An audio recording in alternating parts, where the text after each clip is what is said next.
Zero FIR. Zero FIR क्या है? Suppose that आप मान करके चलिए कि आप जो है स्टूडेंट लाइफ में है और घूमने के लिए आप जो है रहते बिहार में है और घूमने के लिए चले गए हैं दिल्ली। आप अपने फ्रेंड के साथ गए हैं लेकिन घर पर बता कर के गए हैं, जो भी आपके माता-पिता हैं, जो भी आपके घर वाले जो भी हैं, आपके गार्जियन जो भी हैं, उनसे आप बता कर के गए हैं कि हम अपने दोस्त के साथ दिल्ली घूमने जा रहे हैं।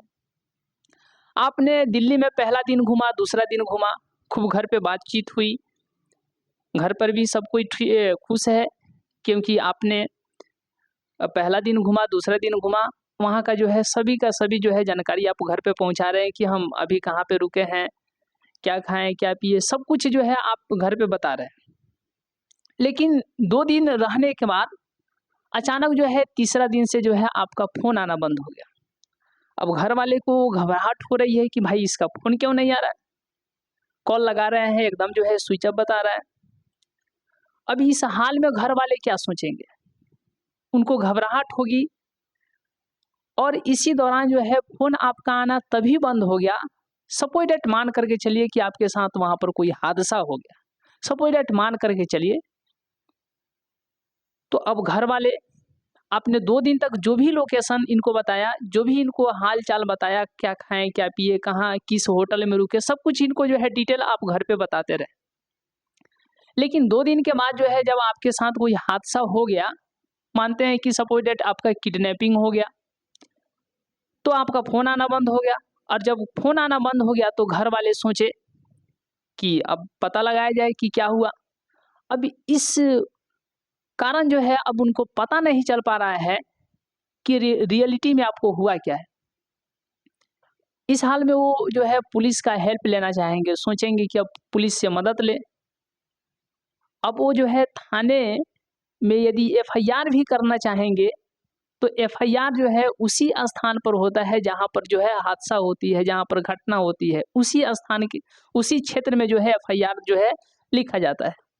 लेकिन आप जो है दिल्ली गए हुए हैं, हादसा दिल्ली की है, घटना दिल्ली की है और आपके जो भी माता-पिता हैं रह रहे हैं घर यानी सपोज़ दैट बिहार में रह रहे हैं।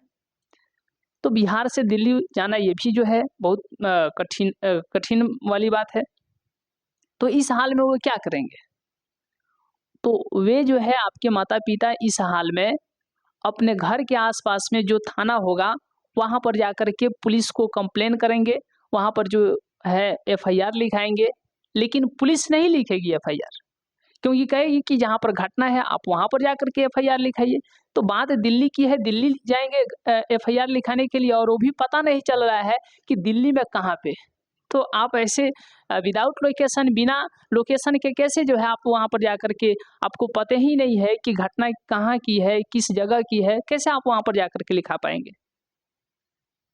तो जब आपके पिताजी या माताजी या आपके जो भी घर वाले गार्जियन अपने घर के आस-पास के थाना में एफआईआर लिखाएँगे, तो वह जो पुलिस लिखेगी एफआईआर, वह ज़ीरो एफआईआर कहलाएगा। क्या कहलाएगा? ज़ीरो एफआईआर कहलाएगा। जैसे अमूमन होता ये है कि 2026 में जितने भी केस होंगे, जैसे मानते हैं कि ये 10 बाटा जो है 2026 हो गया। इससे क्या पता चला कि 2026 में केस नंबर 10 अगर आपको मिल गया 366 बटा 2020 ऐसा मान लीजिए, तो इससे ये पता चल रहा है कि ये 2020 की एफआईआर है और केस नंबर कितना है 366 है कि नहीं? अक्सर ये भी होता है कि मान लीजिए आप जो है किसी व्यक्ति से लड़ गए और वह व्यक्ति जो है लड़ गए मतलब कि थोड़ा बहुत जो है तू-तू में हो गया, मारपीट हो गया। तो अब वह जो व्यक्ति अपने क्षेत्र में है, आप जो है दूसरे किसी के क्षेत्र में गए हुए हैं और उससे आप लड़ गए और उसका तो वहाँ पर बहुत ज़्यादा पावर है कि नहीं? दबदबा है अपने क्षेत्र में और आप गए, उसी के खिलाफ जो है कंप्लेन लिखाने, एफआईआर लिखाने, तो वह व्यक्ति का इतना ज़्यादा दबदबा है, इतना ज़्यादा जो है पावर है उसकी कि पुलिस वाले जो है उसी की रिस्पेक्ट करते हैं, उसी की इज़्ज़त करते हैं और आपका एफआईआर नहीं लिखते हैं। तो इस दौरान आप क्या कीजिएगा? आपके मन में यही प्रश्न होगा कि या तो एफआईआर नहीं करे या फिर जो है किसी दूसरे क्षेत्र में जाकर के या अपने घर वाले थाने अपने घर के पास जो थाना पड़ता है वहाँ पर जाकर के लिखा दे, बिल्कुल हो जाएगा।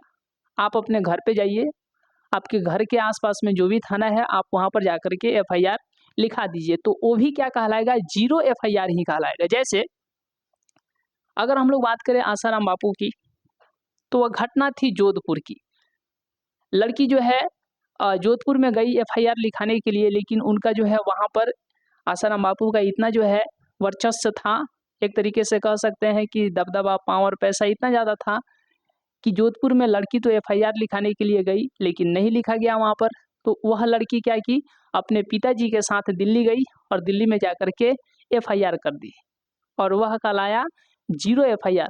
तो आप ये समझ रहे हैं कि जीरो एफआईआर जो है भारत के किसी भी कोने में किया जा सकता है, मतलब कि लिखाया जा सकता है कहीं पर भी, भारत के किसी भी कोने में जो है जीरो एफआईआर हो सकता है, और उसका नंबर नहीं होता है। आप जिस क्षेत्र में है, आपके क्षेत्र में कोई घटना घटा और आप अपने ही थाना के अंतर्गत जो भी क्षेत्र पड़ रहा है, आप अपने थाना में कोई मानते हैं कोई जगह है, आप वहाँ पर किसी के साथ लड़ाई झगड़ा किए, मारपीट किए, है कि नहीं, तो आपके थाना जो है, आपका जो एफआईआर लिखेगा ना, उसमें एक नंबर देगा, क्योंकि घटना उसी जगह का है और वहीं का थाना उसको जो है एफआईआर कर रहा है, लिख रहा है, तो उसका एक नंबर देगा जिसको हम लोग कहेंगे केस नंबर। क्या बोलेंगे, केस नंबर। लेकिन जीरो एफआईआर का केस नंबर नहीं होता है, उसका नंबर नहीं होता है, जीरो एफआईआर का नंबर ही नहीं होता है, इसीलिए तो उसको जीरो एफआईआर कहा जा रहा है। जैसे अगर हम लोग बात करें सुशांत सिंह राजपूत की, तो वह भी, उनकी भी घटना जो है बॉम्बे की थी, लेकिन उनके पिताजी रहते पटना में थे, यानी बिहार में रहते थे। तो वो बॉम्बे में घटना हुई, लेकिन उनके पिता ने अपने ही बिहार में जो है जीरो एफआईआर किया, और जब जीरो एफआईआर हुआ तो फिर यहाँ की पुलिस बॉम्बे गई और वहाँ पर जाकर के मतलब जो भी जांच करना था की।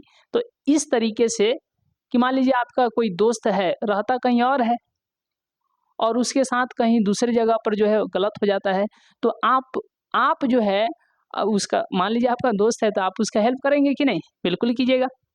तो आपका दोस्त है, कहीं रहता कहीं दूसरे जगह में है और आप कहीं दूसरे जगह रहते हैं, तो उसका केस आप भी लिखा सकते हैं, तो वो भी क्या कहलाएगा, जीरो एफआईआर।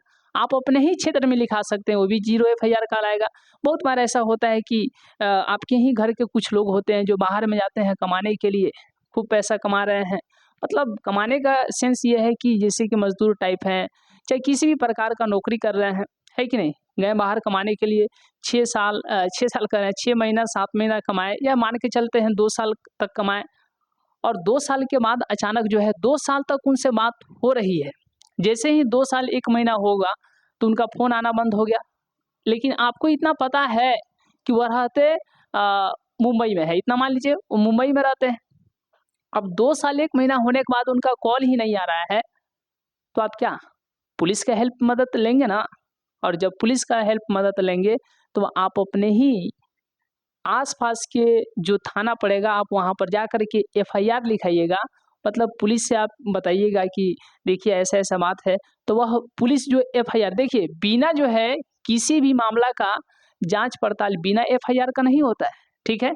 तो आप जब एफआईआर लिखाइएगा, तो वो भी एफआईआर जीरो एफआईआर ही कहलाएगा, क्योंकि आपको दिल्ली में कहीं मानते हैं बॉम्बे में कहीं और जगह घटना हुआ, आपको नहीं पता है।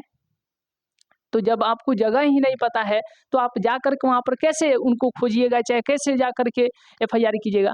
तो इसीलिए आप अपने आस-पास के थाना में एफआईआर लिखाइएगा, तो वह एफआईआर होगा, लेकिन जीरो एफआईआर होगा, क्योंकि उस एफआईआर का कोई नंबर नहीं होगा, उस केस का कोई नंबर नहीं होगा। तो ये सब जो है कुछ जीरो एफआईआर के उदाहरण थे। तो इस तरीके से आप समझ सकते हैं कि जीरो एफआईआर क्या होता है। और देखिए, केस भी जो है इसमें 2 तरीके के होते हैं। जैसे आप सुने होंगे संगीन मामला, एक होता है असंगीन मामला, यानी कि कॉग्निजेबल, और दूसरा होता है नॉन कॉग्निजेबल, ठीक है? कॉग्निजेबल का मतलब हो गया संगीन मामला और नॉन कॉग्निजेबल का मतलब हो गया असंगीन मामला। अब देखिए कॉग्निजेबल मामला क्या है?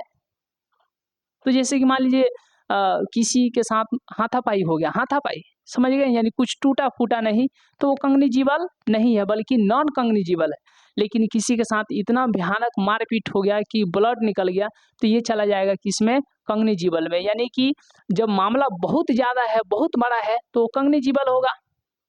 और मामला छोटा मोटा है, ऐसे चलता फिरता मारपीट हो गया तो हो जाएगा नॉन कॉग्निजिबल में।